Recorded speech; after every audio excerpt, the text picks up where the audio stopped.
The following program is presented by the Far East Broadcasting Company because stories of people living out the gospel with their lives inspire all of us.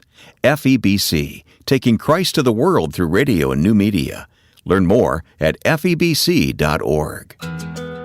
As a skeptic about faith for a period of time, I wanted to reach those people, not those who already agreed with me, but those who were not sure, but because they're attracted by a title or by a question, maybe they would give it a shot.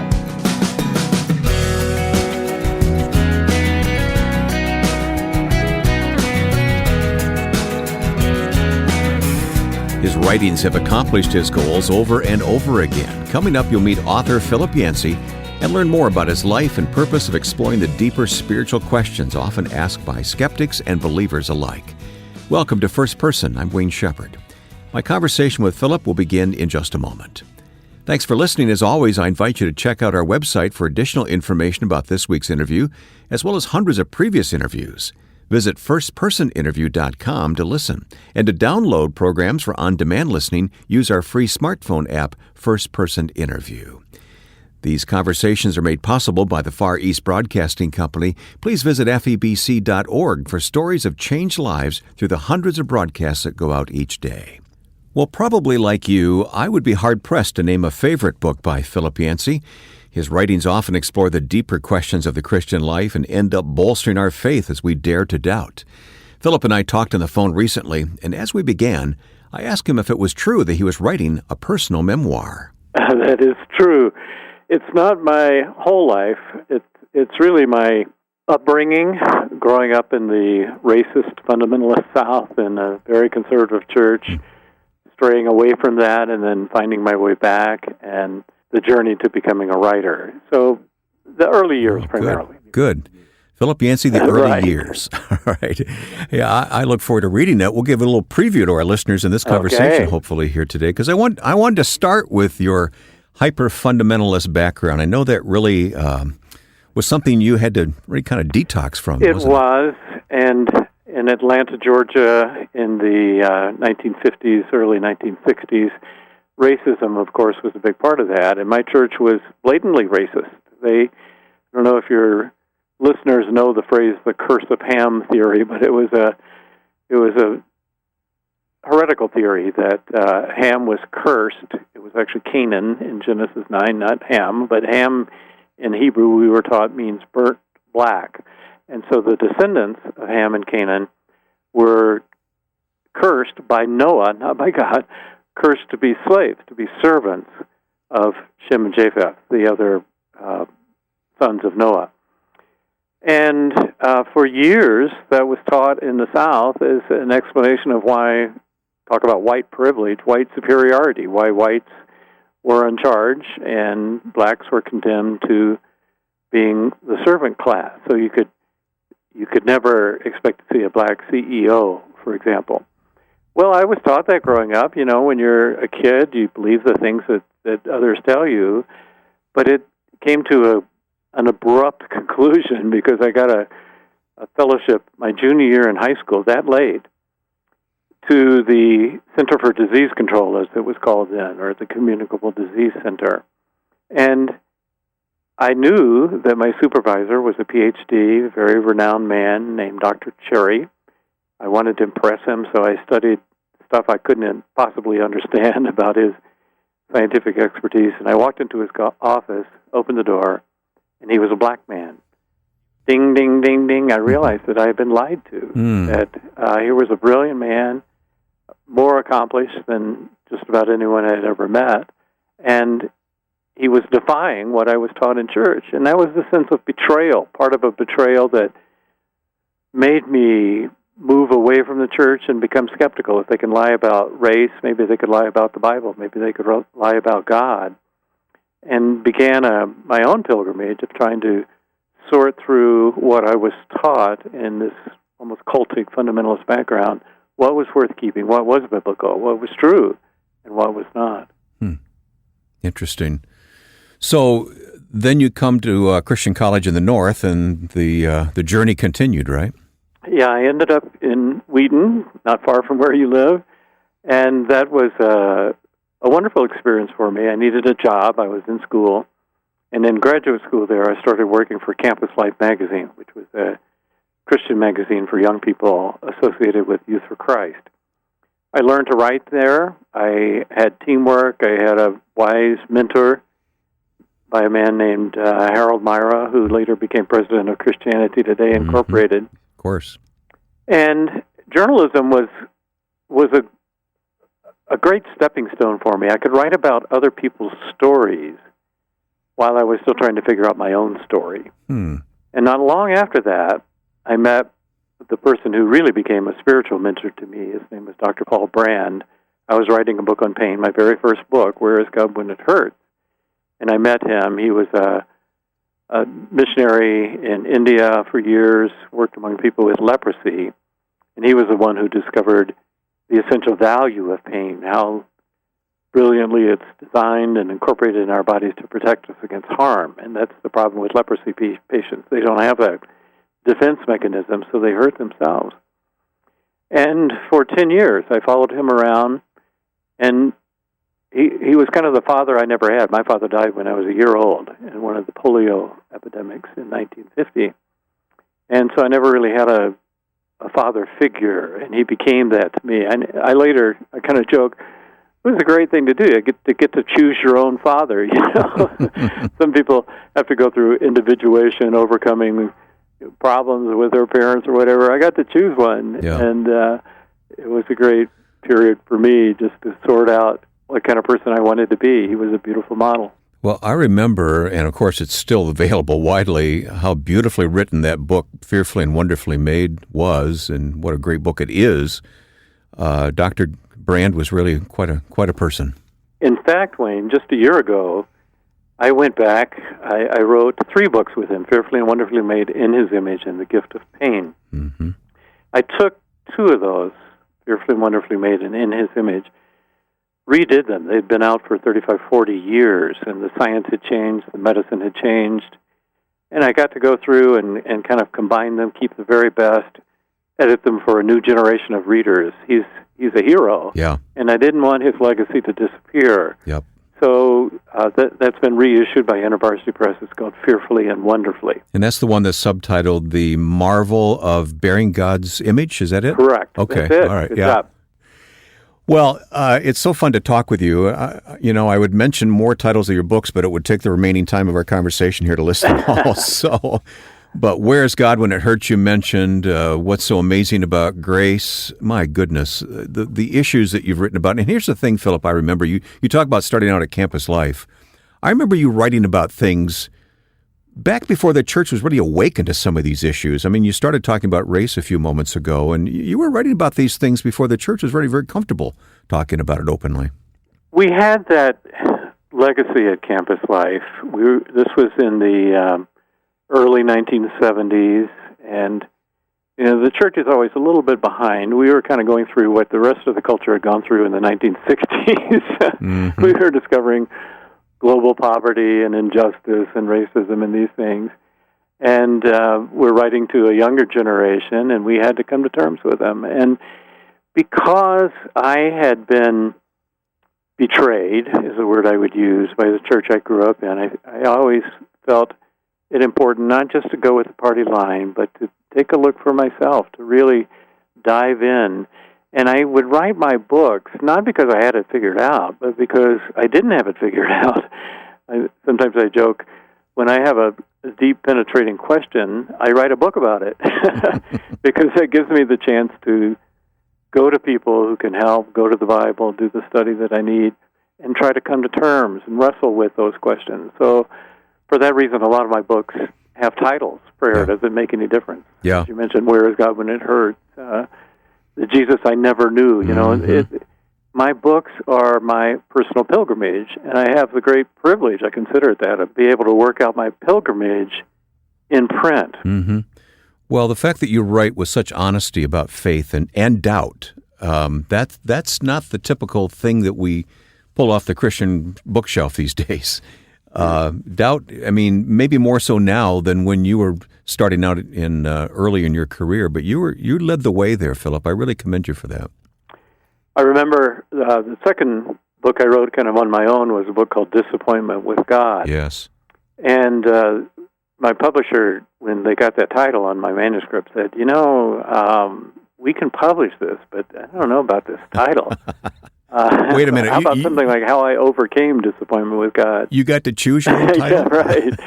And I said, I don't really want to write to people who have overcome disappointment with God. They don't need this book. I want to write to people who are right in the middle of it. And because I had lived as a skeptic, in some ways cynical person about faith for a period of time, I wanted to reach those people, not those who already agreed with me, but those who were not sure they're ready to listen to me, but because they're attracted by a title or by a question, maybe they would give it a shot. We're getting to know author Philip Yancey on today's First Person, and I invite you to stay tuned for the second half of the conversation. Hi, I'm Ed Cannon, the president of the Far East Broadcasting Company, and I'd like to invite you to join us on our podcast, Until All Have Heard, where Wayne Shepherd and I will take you on a virtual tour around Christian ministry in the most unreached places in the world to see what God is doing through the ministry of the Far East Broadcasting Company. So listen to the new weekly podcast, Until All Have Heard, from FEBC. Listen at Apple Podcasts, Spotify, and other podcast platforms, or go to febc.org. My guest is author Philip Yancey. Philip, you left the incubator of Wheaton, Illinois, which was still kind of considered the holy city back in the day that you lived here. So many Christian organizations were founded after World War II in Wheaton, mission organizations, Youth for Christ that you mentioned, Campus Life. But you left for Colorado. Yes. And I remember at the time thinking, wow, that's pretty bold. But what was your reason for moving? Actually, we lived in Wheaton about 8 years, and then we moved to downtown Chicago. Oh, yes, I'd forgotten that. Yeah. And those were formative years. We were scared when we moved in. We're white suburbanites, and we think we're going to get mugged every other day down there. Boy, I can identify our first apartment. We came from farms, basically, and our first apartment was in downtown Chicago. My goodness. I was afraid to open the door after dark. Right, I really was, right. Yeah. But the city was a great place for us. We were in our 30s, my wife and I, and we went to concerts and art theaters and plays and just had a wonderful time and had a great church, LaSalle Street Church in Chicago, that was involved in many social work programs. My wife became a director of one of those programs. However, Chicago is a busy place. People were coming in and out, publishers, agents, meeting me.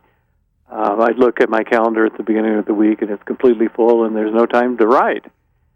And I wanted my writing to change in tone. Up to that point, it had been mostly journalism. I was writing a lot about other people's stories, happily doing that. The city is a great place for journalists. You walk outside the door, and there's a homeless person on the street. You can strike up a conversation, and it's great. But it wasn't a great place for introspective writing. And I wanted to stop writing other people's stories and write more of my own pilgrimage, my own search. The city was not a good place for that. Car horns and alarms are going off all the time. Buses are making noise. It was just too crowded. So we moved to Colorado, a place with fewer people in the entire state than in the city of Chicago, and it's a big state. And we found a place up in the hills, very different. There were probably more people on my block in Chicago than all of the little town in Colorado where I live. But it gave me that quietness, that solitude that I needed to move into a new form of writing, and that's when most of my spiritually searching books took shape. Mm-hmm. It also puts you closer to the outdoors. I know you love the outdoors, don't you? I do, yes. I was a runner in Chicago. I did up and down the lakefront. In fact, I ran through the Lincoln Park Zoo every morning, so I would wake up the lions and tigers. But in Colorado, they're not behind bars. Actually, they're roaming all around.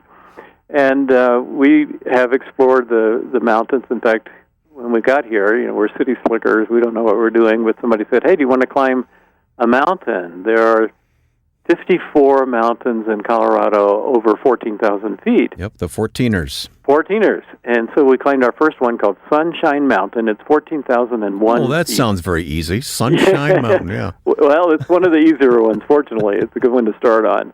And we kind of got addicted, and Janet and I both ended up climbing all 54 of them. It took a long time. Oh, but, my goodness. It was a marriage tester and a marriage builder, I must say. Do you ever tire of writing? You've been doing it for so long now. It depends. I love the research.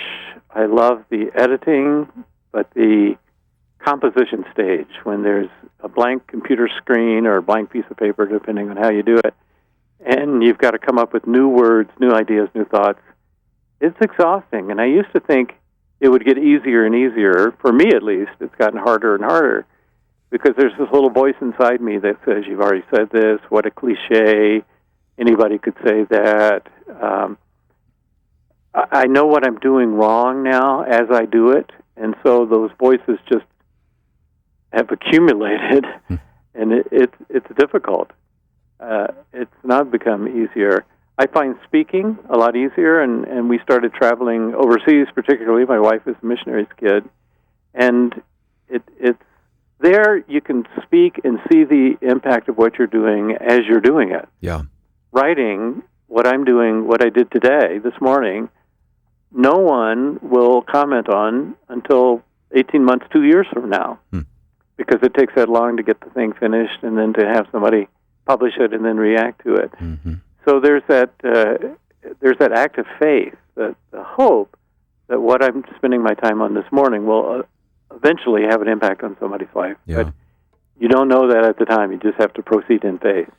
The last time I spoke with Ravi Zacharias, I asked him why he spent so much effort at writing, and his answer was because it's what outlasts us. Mm-hmm. That's true. And I've got a room in my office with the editions from international, whether it's Sweden or Philippines or Indonesia, and I look at them sometimes. Of course, I can't read those languages, but I think somewhere out there in entirely different circumstances, there are people who are encountering me that I'm having a relationship with. It's not a personal relationship in the sense that I may never meet them, but it's a direct tie, and that's the beauty of writing, that you can do that. You don't have to go there in person. Yeah. I'm glad you mentioned travel. One of the little books that you wrote, I say little book, I'm sure it was probably very substantive, but it was soon after Glasnost and Perestroika in the Soviet Union. You had the opportunity to travel there. And then recently, in the last couple of years, I know you've been back to at least Ukraine, right? Yes. We were in Ukraine, Belarus, Hungary, so I've spent a fair amount of time in Eastern Europe, and I like that, actually. These are people who have a Christian heritage, but it's been ripped away from them. Mm-hmm.